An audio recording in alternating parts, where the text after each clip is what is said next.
Участившиеся случаи ДТП со смертельным исходом в Малгобекском районе стали главной темой обсуждения на заседании Межведомственной комиссии по безопасности дорожного движения.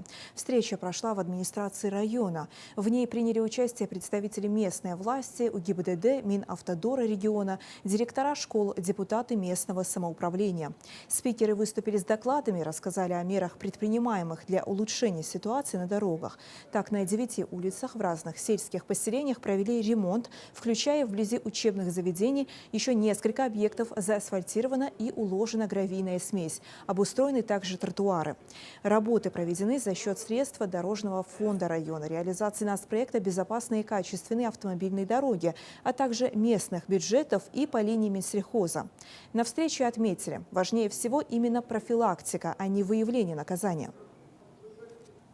Знаю, что директора школы проводят работу с родительским комитетом. Я это знаю. Я раньше бывал по экологии, бывал по всех школах, бывал, работал с директорами школы.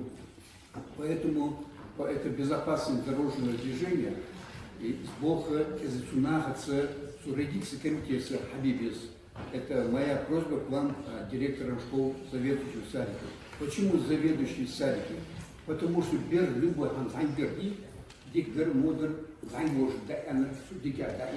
Мы должны уставать напоминать водителю транспортного средства или другим участникам дорожных движений, будь он пешеход, будь он